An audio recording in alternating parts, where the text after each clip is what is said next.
Beat with Dr. Benita Zahn. How many of you have struggled to take off weight and then keep it off? Amy Freinburg-Trufas walked that path, and then things changed.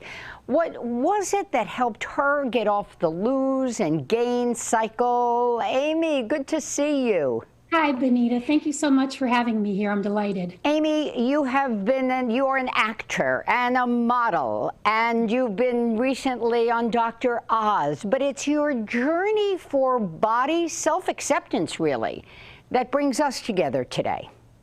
Absolutely. I really feel called to share my message about how people can sort of shift their thinking about weight loss and do so in a more healthy and long-term successful way. Which is really, if not ever more important now, as so many people have been home and have struggled more mightily and seen weight go on.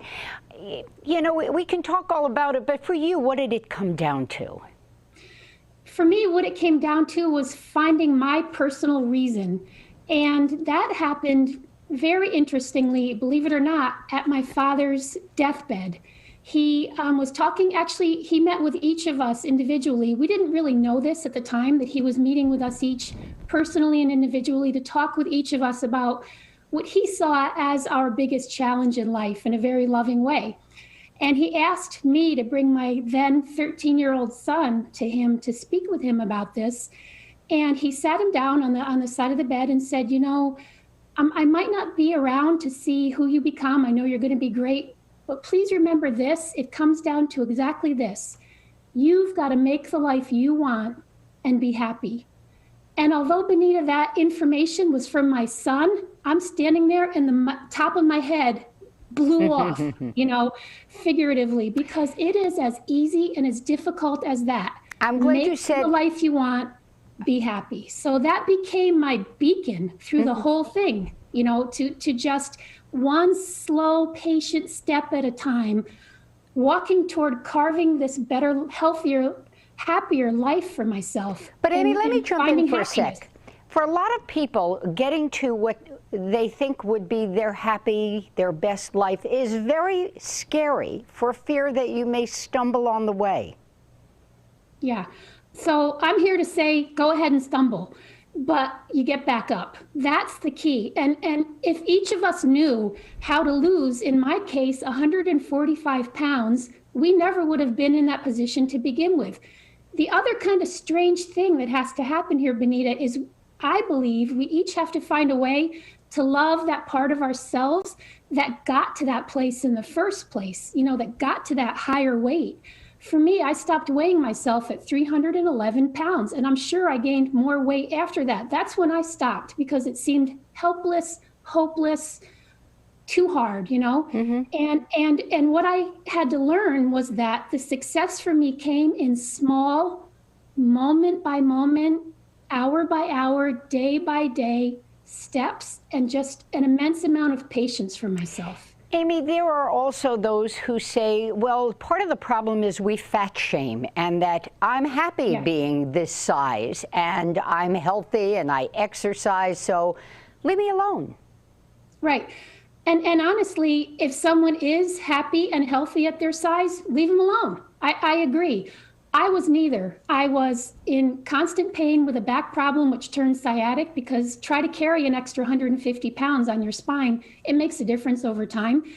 And I shared with, I think, a family member that the bigger I got on the outside, the smaller I felt on the inside.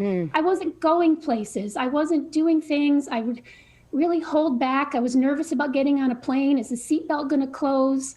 You know, when people are that big, I think they're a little bit of a curiosity to other people. They are not kind. They don't say kind things, and it's not okay. Fat shaming is not a word that I knew of when I was young. In fact, my son came home from college. You'll get a kick out of this, and he's really slim. He's about 6'3" and very slim. And he walked in the door, and even after my journey, I said to him, "Hey, I got to get some meat on your bones." And he said, please don't body shame me. I'm happy and I'm healthy." And I was like, wow, it's even permeated me that I feel that, you know, it's okay to judge another person's body. So it's really never okay. You know? The bottom line, Amy, is it's not about going on a diet. It's about seeing your life as you want it to be? That was the key for me.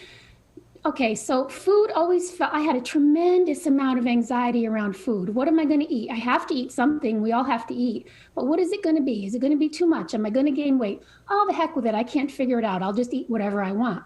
So for me, I really had to create ease around food because I was never at ease around it. So for me, that meant learning about macronutrients. I didn't know the difference between a carb, a fat, and a protein and how your body stores carbs in your fat cells. I was like, what? Like they're little inflatable pillows and they're all hoarding the carbs. All right, thanks. I need to know that. Good to know. And the other thing was that I really had to get curious about how to make the food that I really enjoyed eating a little bit healthier. I don't want it. I was tired of being punished around food, and I wanted to figure out a way that I could kind of create something that I knew I could stick to long term. And that for me was the key. Diet felt like punishment. This felt like life. Amy, your happiness emanates right through the screen. I want to thank you for spending time with us. I'm sure that your words will land with those who need to hear them. Amy Freinburg-Trufas, thank you. And we'll look forward to seeing you on TV because I'm sure you've got some more acting ahead of you. Thank you. And thank you all for joining us. We'll see you next time.